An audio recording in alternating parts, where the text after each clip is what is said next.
ಕಲಬುರಗಿ ನಗರದಲ್ಲಿಂದು ಕರ್ನಾಟಕ ರಾಜ್ಯ ಪೊಲೀಸ್ ಸುವರ್ಣ ಮಹೋತ್ಸವ 2024ರ ಅಂಗವಾಗಿ ಕರ್ನಾಟಕ ಪೊಲೀಸ್ ರನ್ ಮತ್ತು ಮಾದಕ ವಸ್ತುಗಳ ದುಷ್ಪರಿಣಾಮಗಳ ಬಗ್ಗೆ ಸಾರ್ವಜನಿಕರಲ್ಲಿ ಜಾಗೃತಿ. ಕಲಬುರಗಿ ಜಿಲ್ಲಾ ಪೊಲೀಸ್ ರವರ ಸಂಯುಕ್ತಾಕ್ಷರದಲ್ಲಿ ಮಾನ್ಯ ಪೊಲೀಸ್ ಆಯುಕ್ತರು ಶ್ರೀ ಚೇತನ್ ಆರ್ ಐಪಿಎಸ್ ರವರ ನೇತೃತ್ವದಲ್ಲಿ ಬೆಳಗ್ಗೆ 6 ಗಂಟೆಗೆ ಐ ಶಾಹಿ ಅತಿಥಿ ಗೃಹದಿಂದ ಪ್ರಾರಂಭವಾಗಿ ಜಿಲ್ಲಾ ಪೊಲೀಸ್ ಕವಾಯತು ಮೈದಾನಕ್ಕೆ ಬಂದು ಮುಕ್ತಾಯಗೊಳ್ಳಲಿದೆ. ಈ ಮ್ಯಾರಥಾನ್ ಮುಖ್ಯ ಉದ್ದೇಶವೇನೆಂದರೆ ಮಾದಕ ವಸ್ತುಗಳ ಆಗುವಂತಹ ದುಷ್ಪರಿಣಾಮಗಳಿಂದ ಮುಕ್ತಗೊಳಿಸುವ ಕೆಲಸ ಹಾಗೂ ಸಾರ್ವಜನಿಕರಿಗೆ ಜಾಗೃತಿಯನ್ನ ಮೂಡಿಸುವುದು. ನೀವು ಆರೋಗ್ಯವಂತರಾಗಿ ಇದ್ದೇವೆ, ಆದರೆ ರಾಜ್ಯದ ಎಲ್ಲ ಜನರು ಕೂಡ ಆರೋಗ್ಯವಂತರಾಗಿರಬೇಕು, ಆದರೆ ಮಾದಕ ವಸ್ತುಗಳಿಂದ ಮುಕ್ತರಾಗಿರಬೇಕು ಅಂತ ತಿಳಿಸಿದ್ರು. ಒಂದು ದೇಶವನ್ನ ಹಾಳು ಮಾಡಬೇಕಂದ್ರೆ ಆ ದೇಶದ ಮೇಲೆ ಬಾಂಬ್ ಹಾಕಿ ಹಾಳು ಮಾಡೋದಕ್ಕಿಂತ ಆ ದೇಶದಲ್ಲಿರುವ ಯುವ ಜನತೆಗೆ ಹಾಳು ಮಾಡಿದ್ರೆ ಸಾಕು, ದೇಶ ತಾನಾಗೆ ತಾನೇ ಹಾಳಾಗುತ್ತದೆ. ಅದಕ್ಕಾಗಿ ಪೊಲೀಸ್ ಅಧಿಕಾರಿಗಳು ಕಟ್ಟುನಿಟ್ಟಾಗಿ ಅಂತವರ ಮೇಲೆ ನಿಗಾ ಇಟ್ಟಿರಬೇಕು.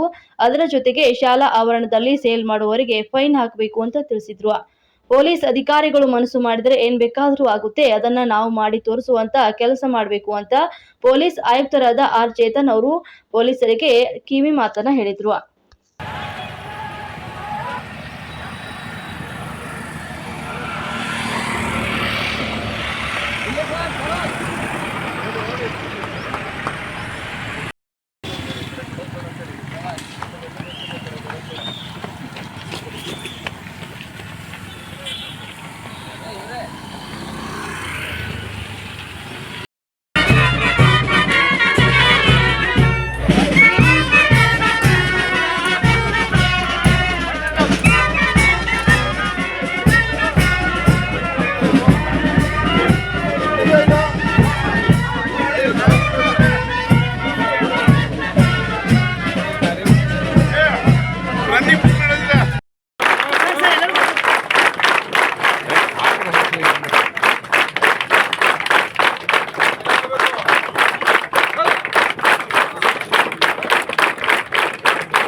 ದಯವಿಟ್ಟು ಒಂದು ಸ್ವಲ್ಪ ಮಾತಾಡಬೇಡಿ, 5 ನಿಮಿಷ ಮಾತ್ರ.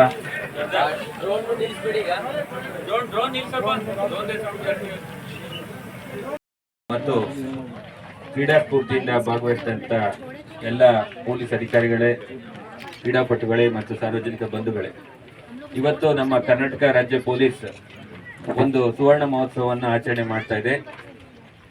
ಆ ಪ್ರಯುಕ್ತವಾಗಿ ಒಂದು ಆರೋಗ್ಯದ ದೃಷ್ಟಿಯಿಂದ ದೈಹಿಕ ಆರೋಗ್ಯ ಚೆನ್ನಾಗಿರಬೇಕು ಅನ್ನೋ ಒಂದು ಉತ್ತೇಜನ ಕೊಡೋದಕ್ಕೋಸ್ಕರ ಒಂದು ಮ್ಯಾರಥಾನ್ ಕಾರ್ಯಕ್ರಮವನ್ನು ನಾವು ಆಯೋಜನೆ ಮಾಡಿದ್ದೀವಿ. ಈ ಮ್ಯಾರಥಾನ್ ಓಟದ ಮುಖ್ಯ ಉದ್ದೇಶ ಅಂತಂದರೆ ಮಾದಕ ವಸ್ತುಗಳಿಂದ ಆಗ್ತಕ್ಕಂಥ ದುಷ್ಪರಿಣಾಮಗಳನ್ನ ಸಾರ್ವಜನಿಕರಿಗೆ ಜಾಗೃತಿಯನ್ನು ಮೂಡಿಸೋದಕ್ಕೋಸ್ಕರ. ತಾವೆಲ್ಲರೂ ಕೂಡ ಇವತ್ತು ಭಾಳ ಚೆನ್ನಾಗಿ ಓಡಿದ್ದೀರಾ, 5 ಕಿಲೋಮೀಟರ್ ಓಟವನ್ನು ಕಂಪ್ಲೀಟ್ ಮಾಡಿದ್ದೀರಾ. ಯಾಕಂದರೆ ನೀವೆಲ್ಲರೂ ಕೂಡ ಆರೋಗ್ಯವಂತರಾಗಿದ್ದೀರಾ. ಮುಂದೆ ಒಂದು ಆರೋಗ್ಯವಂತ ಸಮಾಜವನ್ನು ನಿರ್ಮಾಣ ಮಾಡ್ತೀರಾ.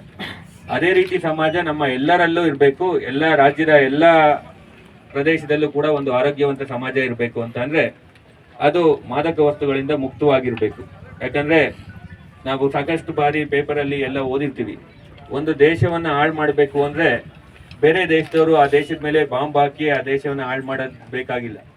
ಆ ದೇಶದಲ್ಲಿರ್ತಕ್ಕಂಥ ಯುವ ಜನತೆಯನ್ನು ಹಾಳು ಮಾಡಿದ್ರೆ ಸಾಕು, ಆ ದೇಶ ಹಾಳಾಗೋಗುತ್ತೆ.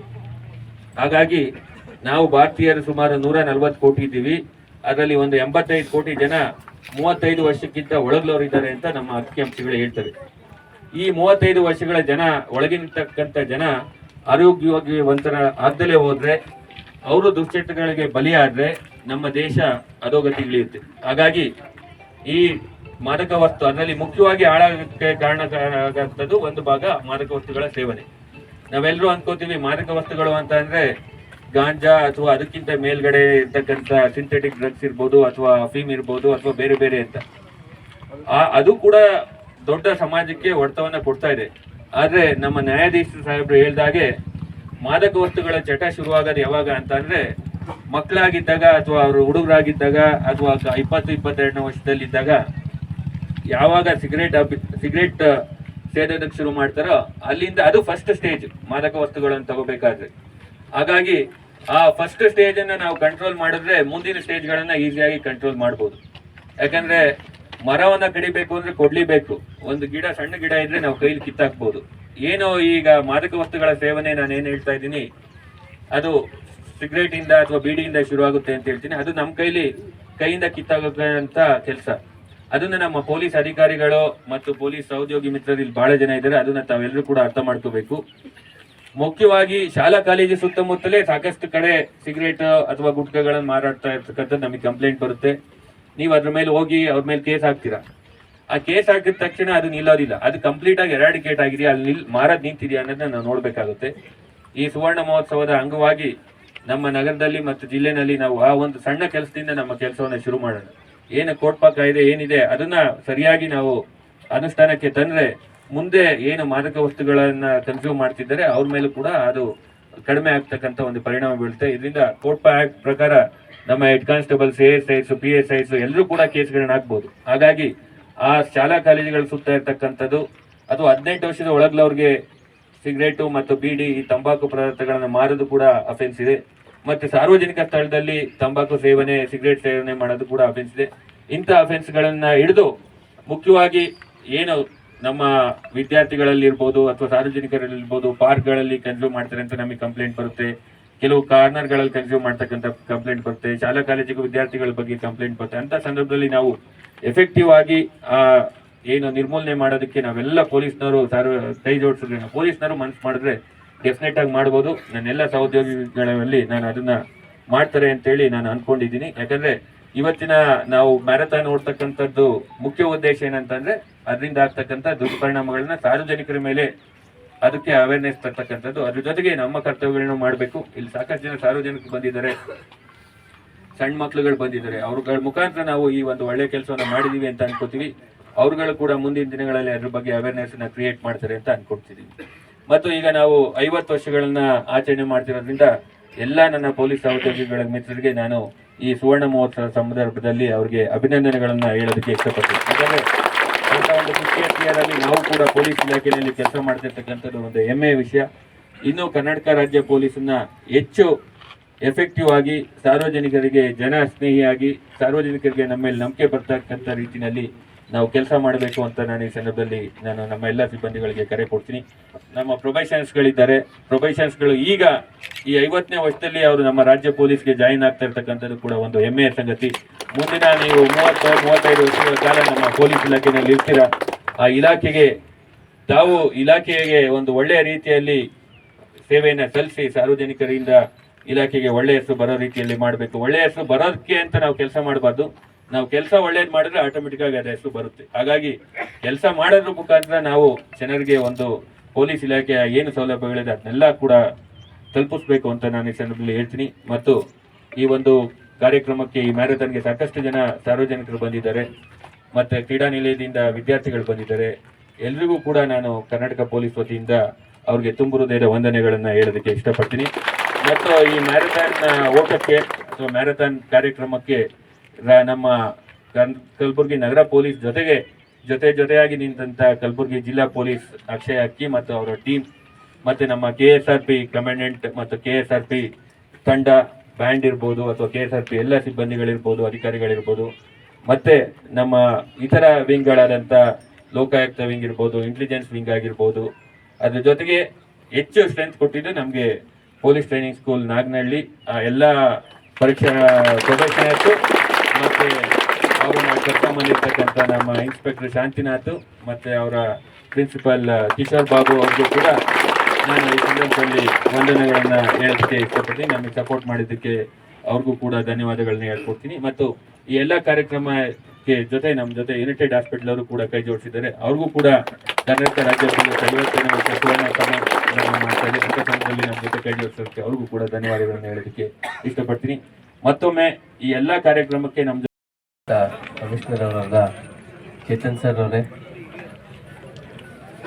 ಈಗಲೇ ನಾನೇ ನಮ್ಮೆಲ್ಲರಿಗೆ ಉದ್ದೇಶಿಸಿ 4 ಒಳ್ಳೆ ಮಾತುಗಳನ್ನು ಹಂಚಿರ್ತಕ್ಕಂಥ ನಮ್ಮ ಜಡ್ಜ್ ಸಾಹೇಬ್ರೆ, ಬಸವರಾಜ್ ಜಿಲ್ಲೆ ಸಾಹೇಬ್ರೆ, ಮಾಧವ್ ಅವರೇ, ಬಿಂದುಮಣಿ ಅವರೇ, ಪ್ರವೀಣ್ ನಾಯಕ್ ಅವರೇ, ಯುನೈಟೆಡ್ ಹಾಸ್ಪಿಟಲ್ ವೈದ್ಯರೇ ಅವರೇ, ಇವತ್ತು ಈ ಒಂದು ಓಟದಲ್ಲಿ ಭಾಗಿಯಾಗಿರ್ತಕ್ಕಂಥ ಎಲ್ಲ ಸಾರ್ವಜನಿಕರೇ, ಕೆಲವು ಭಾಳ ಚಿಕ್ಕ ಚಿಕ್ಕ ಮಕ್ಕಳು ಇವತ್ತು ನಮ್ಮ ಜೊತೆಗೆ ಪಾಲ್ಗೊಂಡಿದ್ದಾರೆ. ನನ್ನೆಲ್ಲ ಯಂಗ್ ಫ್ರೆಂಡ್ಸ್ಗೆ ವಿಶೇಷ ಸ್ವಾಗತವನ್ನು ಕೋರುತ್ತೇನೆ. ಅದ್ರ ಜೊತೆಗೆ ನಮ್ಮ ಸ್ಟ್ರೆಂತ್ ಆಗಿರ್ತಕ್ಕಂಥ ನಮ್ಮ ಟ್ರೈನೀಸ್, ಯಾವುದೇ ಜಿಲ್ಲೆಯಲ್ಲಿ ಟ್ರೈನಿಂಗ್ ಸ್ಕೂಲ್ ಇದೆ ಅಂತಂದರೆ ಆ ಜಿಲ್ಲೆ ಭಾಳ ರಿಸೋರ್ಸ್ಫುಲ್ ಆಗಿರುತ್ತೆ ಅಂತ ಹೇಳ್ತೀನಿ. ಸೊ ಇಡೀ ಜಿಲ್ಲೆಗೆ ಒಂದು ಶಕ್ತಿ ತುಂಬಿರ್ತಕ್ಕಂಥ ನಮ್ಮ PTC ಪ್ರೊಫೆಷನಲ್ಸ್ ಎಲ್ಲರೂ, ಜೊತೆಗೆಲ್ಲ ಸಾರ್ವಜನಿಕರೇ, ಮಾಧ್ಯಮ ಮಿತ್ರರೇ, 50 ವರ್ಷ ಕರ್ನಾಟಕ ರಾಜ್ಯ ಪೊಲೀಸರಿಗೆ ಇವತ್ತು ಒಂದು golden jubilee 50 years of Karnataka police ಒಂದು ಆಚರಣೆ ಮಾಡ್ತಾ ಇದ್ದೀವಿ. ಅದ್ರ ಜೊತೆಗೆ ಡ್ರಗ್ಸ್ದು ಒಂದು ವಿಷಯ, ಡ್ರಗ್ಸ್ ಬಗ್ಗೆ ನಮ್ಮ ಜಡ್ಜ್ ಸಾಹೇಬರು ಭಾಳ ಸುದೀರ್ಘವಾಗಿ ಭಾಳ ವಿವರವಾದ ಒಂದು ಮಾಹಿತಿಯನ್ನು ತಮ್ಮೆಲ್ಲರೊಂದಿಗೆ ಹಂಚಿದ್ದಾರೆ. ನಾನು ಒಂದೇ ಮಾತನ್ನು ಅಡಿಷ್ನಲ್ ಆಗಿ ಹೇಳಲಿಕ್ಕೆ ಬಯಸ್ತೀನಿ. ನಾನೊಬ್ಬ ಪೊಲೀಸ್ ಆಫೀಸರ್ ಇದ್ದೀನಿ ಅಥವಾ ನಾನೊಬ್ಬ ಜಡ್ಜ್ ಆಗಿದ್ದೀನಿ, ಡಾಕ್ಟರ್ ಆಗಿದ್ದೀನಿ, ಅದಕ್ಕೆ ನಾನು ಡ್ರಗ್ಸ್ ಸಂಬಂಧಪಟ್ಟಂತೆ ಕೆಲಸ ಮಾಡಬೇಕು ಅನ್ನೋದಲ್ಲ. ಈ ರೋಗ ಯಾವಾಗ ನಮ್ಮ ಮನೆಯಲ್ಲಿ ಬಂದುಬಿಡುತ್ತೆ ನಮಗೆ ಗೊತ್ತಾಗೋದಿಲ್ಲ. ನೀವೆಲ್ಲರೂ ಉಡ್ತಾ ಪಂಜಾಬ್ ಮೂವಿ ನೋಡಿದರೆ ನಿಮಗೆ ಅದರದ್ದು ಅರಿವು ಬರುತ್ತೆ. ಮನಸ್ಸಿಗೆ ಮುಟ್ಟುವ ನಿಟ್ಟಿನಲ್ಲಿ ಆ ಒಂದು ಮೂವಿನಲ್ಲಿ ತೋರಿಸಿದ್ದಾರೆ. ಆ ಡ್ರಗ್ಸ್ ಸಂಬಂಧಪಟ್ಟಂತೆ ಹೋರಾಟ ಮಾಡ್ತಕ್ಕಂಥ ಡಾಕ್ಟರ್ ಆಕೆ ತಮ್ಮನೇ ಇದಕ್ಕೆ ಬಲಿಯಾಗುತ್ತೆ. ಸೊ ಯಾವಾಗ ಈ ವಿಷಯ ನಮ್ಮ ಮನೆಗೂ ಕೂಡ, ನಮ್ಮ ಮನೆ ಒಳಗೆ ಬರ್ತದೆ, ನಮ್ಮ ಫ್ಯಾಮಿಲಿಗೆ ಅಂಟು ಬಿಡುತ್ತೆ ಅನ್ನೋದು ನಮಗೆ ಗೊತ್ತಾಗೋದಿಲ್ಲ. For the better future of our Mankind, ಮುಂದಿನ ಪೀಳಿಗೆ ಒಂದು ಒಳ್ಳೆಯ ವಾತಾವರಣ ನಾವು ಉಳಿಸ್ಕೋಬೇಕಾಗಿದೆ. ಅದಕ್ಕೋಸ್ಕರ ಈ ಒಂದು ವಿಷಯಕ್ಕೆ ಸಂಬಂಧಪಟ್ಟಂತೆ it's A responsibility of the Mankind. ಆ ನಿಟ್ಟಿನಲ್ಲಿ ತಾವುಗಳು ಅರ್ಥ ಮಾಡ್ಕೋಬೇಕು. ಜೊತೆಗೆ 50 ವರ್ಷ ಕರ್ನಾಟಕ ರಾಜ್ಯ ಪೊಲೀಸ್ದಾಗಿದೆ. ಈ ಸಂದರ್ಭದಲ್ಲಿ ಎಲ್ಲ ಪೊಲೀಸ್ ಅಧಿಕಾರಿ ಸಿಬ್ಬಂದಿಗಳಿಗೆ, ವಿಶೇಷವಾದಂಥ ಎಲ್ಲ ಅಧಿಕಾರಿ ಸಿಬ್ಬಂದಿಗಳ ಬೆನ್ನೆಲುಬಾಗಲು ನಿಂತಿರ್ತಕ್ಕಂಥ ಅವರ ಪರಿವಾರದ ಸದಸ್ಯರಿಗೆ ನಾನು ಈ ಸಂದರ್ಭದಲ್ಲಿ ನೆನೆಸಲಿಕ್ಕೆ, ಅವ್ರನ್ನ ಅಭಿನಂದನೆ ಸಲ್ಲಿಸಲಿಕ್ಕೆ ಇಷ್ಟಪಡ್ತೀನಿ. ಯಾಕಂದರೆ ಮನೆಯಿಂದ ಬೆಳಿಗ್ಗೆ 7 ಗಂಟೆ 8 ಗಂಟೆಗೆ ಹೊರಗಡೆ ಹೋಗಿದ್ದವರು ರಾತ್ರಿ 10 ಗಂಟೆ 11 ಗಂಟೆಗೆ ವಾಪಸ್ ಬರ್ತಾರೆ. ಮನೆಯ ಜವಾಬ್ದಾರಿ, ಪರಿವಾರದ ಇಡೀ ಜವಾಬ್ದಾರಿ, ಕುಟುಂಬದ ಎಲ್ಲ ಕೆಲಸಗಳನ್ನು ಅವ್ರ ಮನೆಯವರೇ ನೋಡ್ಕೊತಾರೆ. ಫ್ಯಾಮಿಲಿ ಸಪೋರ್ಟ್ ಇಲ್ಲದೆ ಯಾವುದೇ ಪೊಲೀಸ್ ಅಧಿಕಾರಿ ಸಿಬ್ಬಂದಿ ಕೂಡ ಕಂಪ್ಲೀಟ್ ಡೆಡಿಕೇಶನ್ನಿಂದ 14 ಗಂಟೆ 16 ಗಂಟೆ ಹೊರಗಡೆ ಕೆಲಸ ಮಾಡೋಕ್ಕಾಗೋದಿಲ್ಲ. ಬೇರೆಯವ್ರದ್ದು ಎಲ್ಲ ಕಷ್ಟ ಸುಖಕ್ಕೆ ನಾವು ಸ್ಪಂದಿಸ್ತೀವಿ, ಆದರೆ ನಮ್ಮ ಮನೆ ಕಷ್ಟ ಸುಖಕ್ಕೆ ಕೆಲವು ಸಂದರ್ಭದಲ್ಲಿ ಹೋಗಲಿಕ್ಕೆ ಆಗೋದಿಲ್ಲ. ಹಾಗಾಗಿ 50 ವರ್ಷ ಇವತ್ತು ಪೂರ್ಣ ಆಗಿದೆ. ಆ ಸಂದರ್ಭದಲ್ಲಿ ಅಧಿಕಾರಿ ಸಿಬ್ಬಂದಿಗಳ ಜೊತೆಗೆ ಅವರ ಪರಿವಾರದ ಸದಸ್ಯರಿಗೂ ಕೂಡ ತುಂಬ ಅಭಿನಂದನೆ, ತುಂಬ